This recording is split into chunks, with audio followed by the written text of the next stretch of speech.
Spoon है spoon.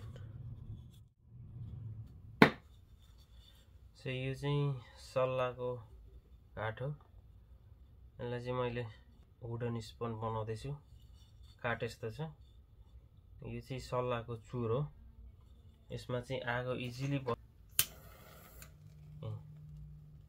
आगो एकैछिनमा टिप्छ। यसको नेचुरल आफ्नै सेन्ट हुन्छ।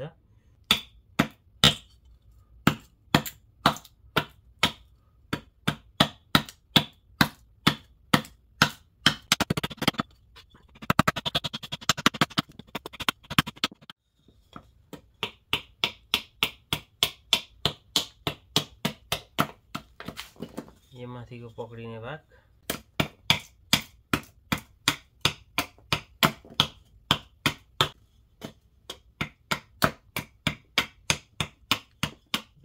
यस्तो काटिसकेँ मैले।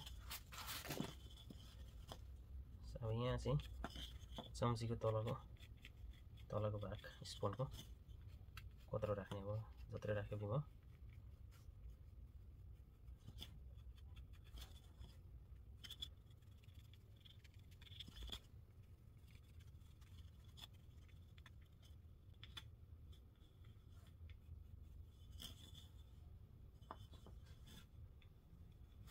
बेसिकली चम्चीको भाग चाहिँ यस्तो हो। तपाईहरुले यसरी यहाँ बीचमा यसरी लाइन सिधा कोरेर अथवा यसरी कोर्दाखेरि आकार मिलेन भने यस्तो गताको एउटा स्पुन राखेर त्यो स्पुनको ठ्याक्कै नक्सा निकाल अनि ठ्याक्कै राखेर त्यही धर्काले त्यो नापले काटेर निकाल्दा पनि गर्छ। तर यसरी अनलाइनले गर्दा चाहिँ मैले नक्सा अब यो भरि काट्छु यसलाई।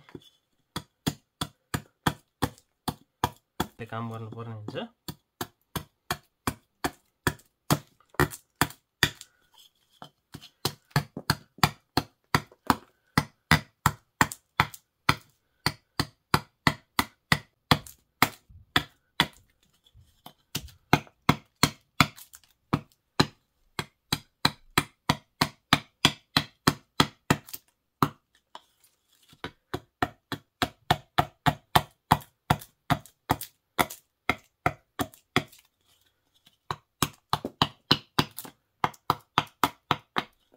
यति जस्ट यसको नक्सामा मात्रै काट्नुपर्ने हो।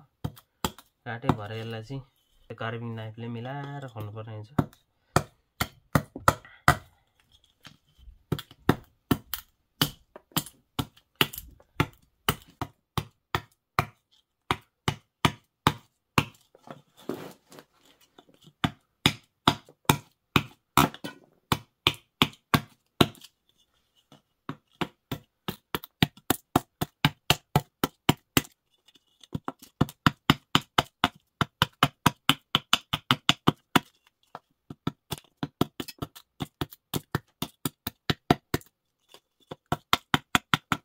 यति भयो।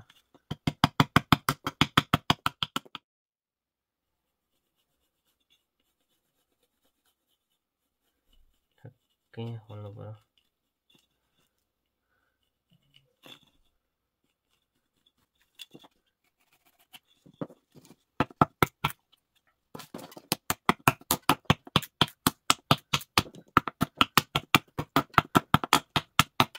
अब यसलाई चाहिँ यस्तो गरेर डोल्याउनु पर्ने हुन्छ। यो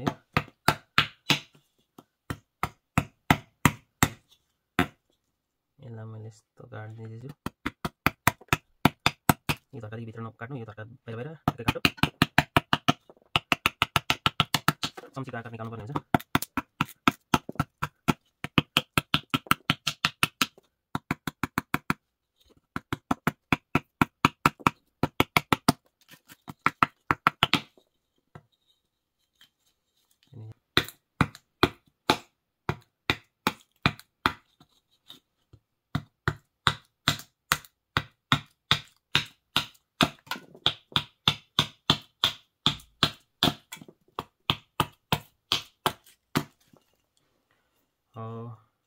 अब यति भएपछि अन्त अब यसले नि यसो गर्दै मिलाउँदा पनि हुन्छ। तर मसँग कार्भिङ नाइफ छ। त्यो कार्भिङ नाइफले चाहिँ म युज गर्छु। मेरोमा तीनवटा छ कार्बिन नाइफ भरे यसले यहाँ भित्र खोल्ने यो हैन अनि अर्को यसरी यो यसरी काट्ने इजी अर्को एउटा छ नाइफ अनि अर्को पनि इजी कार्बिन नाइफ नि हो यो पनि यसले भरे यसरी मिलाउनु अब चाहिँ यसले फिनिसिङ निकाल्ने हो है अब मसँग ग्लोभ्स पनि छ यहाँनिर लाएर काम गर्ने यो कार्बिङ नाइफ युज गर्दा चाहिँ सेफ्टी ग्लोभ्स चाहिँ लाउनु पर्छ यो काट्दैन यसले हातपात काट्दैन जिप्टेर गइहाल्यो नि अब यसलाई चाहिँ ठक्कैसँगले सब यसरी फिनिसिङ निकाल्ने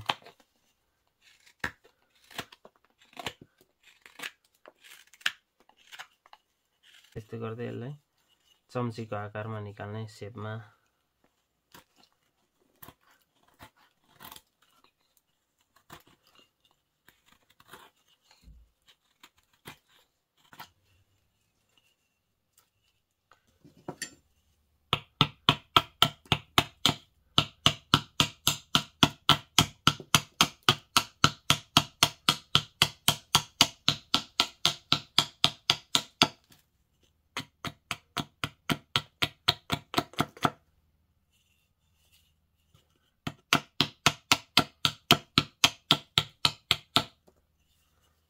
यो चाहिँ यस्तो यहाँबाट यस्तो आएर अनि यहाँ अलिक भुडी उठेको हुनुपर्छ यहाँ भुडी उठेर यताबाट स्वातै यस्तो गएको हुनुपर्छ अनि मात्रै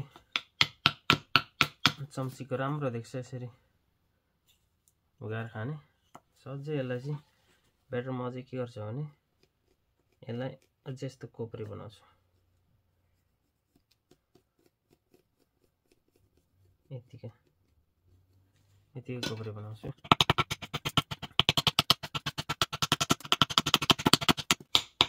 मोमोरिन थाइल्यान्ड भियतनाम एसियन पिपलहरूले चाहिँ प्रायः जस्तो स्पुन युज गर्छ सुप खानु चाहिँ सजिलो हुन्छ यस्तोले यस्तो स्पुनले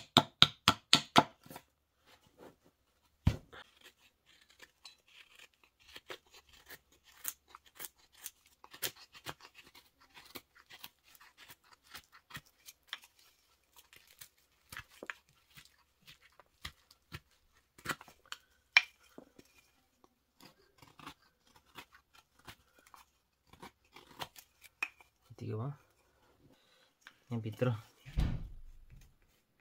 यसको भित्र यस्तो यहाँ खोलेर साट्टैसँगले यहाँनिर यस्तो हान्नु पर्यो यहाँ चिलाउनु पर्यो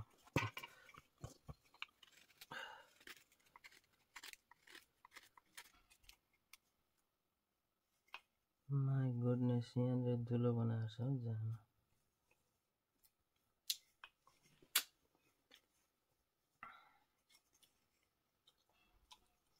केही छैन यसलाई म भएर टाल्छु यहाँ धुलो छ कस्तो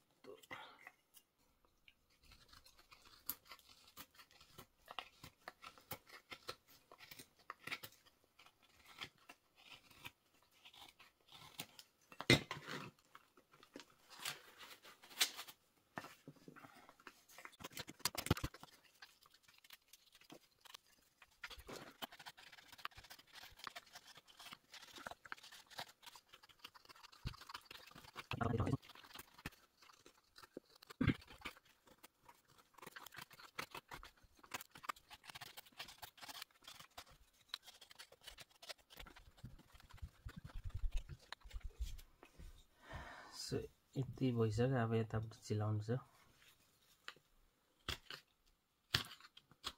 यो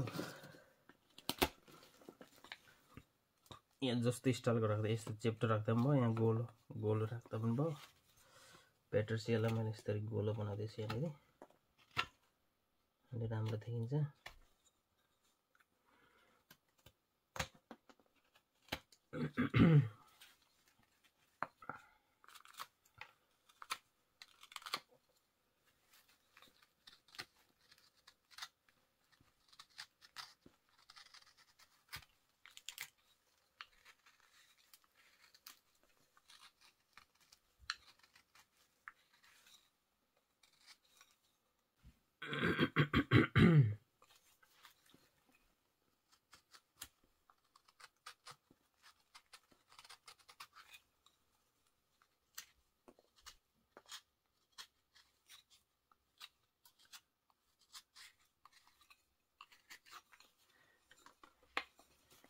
अथवा अब यहाँ यतापट्टि यो भागमा चाहिँ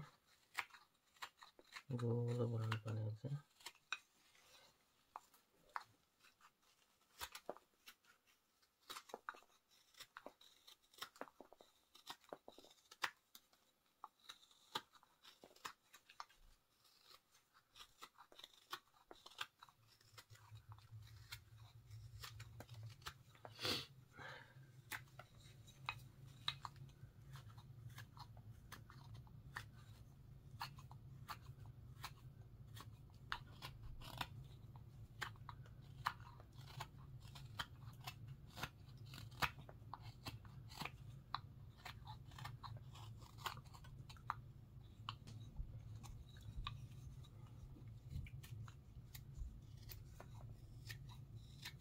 सबैतिर हेरेर साइज हेरेर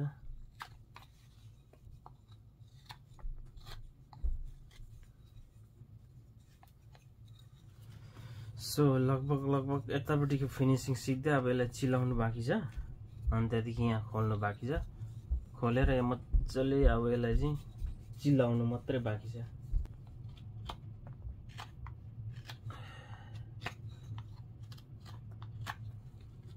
अब भनेको चाहिँ म यसलाई चिलाउँछु। मलाई थाहा थिएन यहाँ दुलो दुलो रहेछ भरे यसलाई म टाल्छु। केही छैन, अब के गर्नु, देख्दै देखिएन। अब यसलाई खोल्नु रह्यो। यसलाई खोल्न चाहिँ मैले यो युज गर्दैछु।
खोलिसकेँ मैले, यता पनि फिनिसिङ गरिसकेपछि अब यसलाई स्ट्रिप सरेस पेपरले चिल्लो बनाउनु छ र तेल हाल्नु बाँकी छ।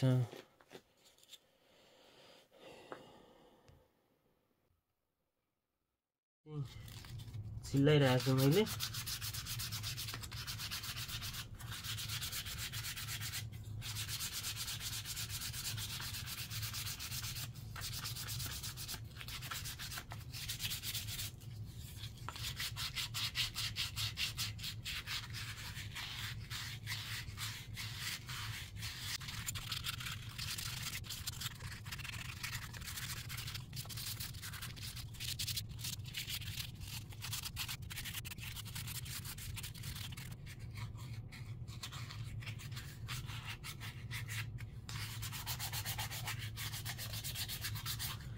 जति चिल्लो बनायो त्यति राम्रो हुन्छ। यो चाहिँ पोलिस लाउँदाखेरि यो जति यो चिल्लो बनाएको छ नि यो यसको बुट्टा देखिन्छ।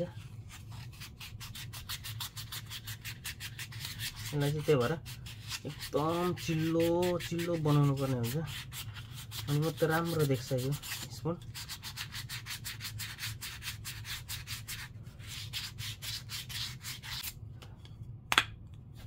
ल स्पुन पनि रेडी भयो।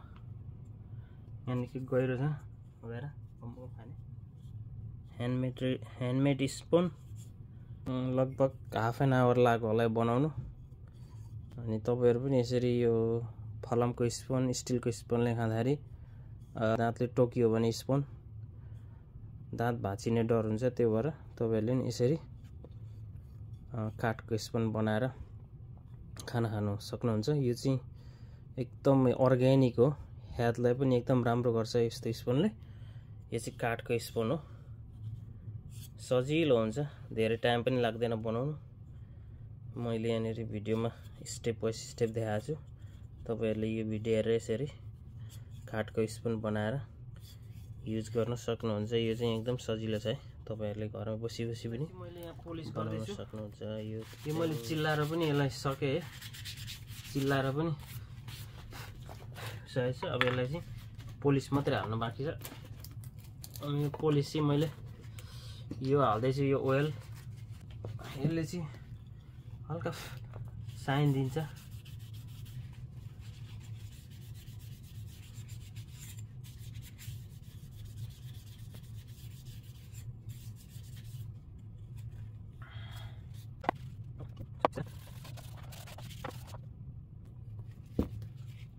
यो जति चिल्लो बनायो, जति चिल्लो बनाएर यो तेल लायो त्यति राम्रो देख्छ। यो जति यो सर्च पेपरले चाहिँ चिल्लो बनाउन सक्यो यो काठलाई त्यति राम्रो देख्छ यो यसरी तेल लाउँदाखेरि।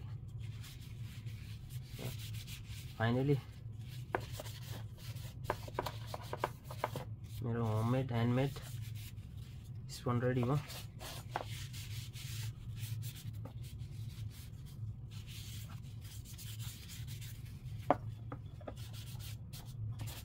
अब यसलाई ड्राई हुन दिनुपर्छ। कस्तो राम्रो भयो, चडक्क परेको। अब यहाँ दुलो बनाएर झुन्डाउँदा पनि भयो।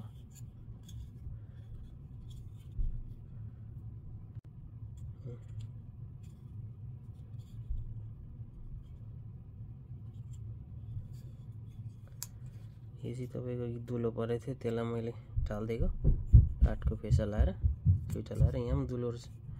यो बनाउँदा मैले देखिनँ क्या दुलो, त्यही भएर बनाइहालेँ। अब नेक्स्ट टाइम बनाउँदा चाहिँ अलिक राम्रो खालको यसलाई अझै यहाँबाट पनि यति काट्यो भने अझै राम्रो देख्छ। तर अब यसलाई ठिकै छ यहाँनिर। यसलाई चाहिँ स्पुन तपाईहरु पनि यसरी आफै बनाउन सक्नुहुन्छ। Spoon homemade handmade.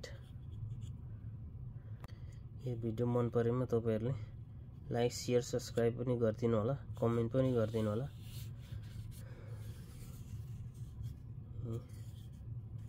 स्पुन है स्पुन।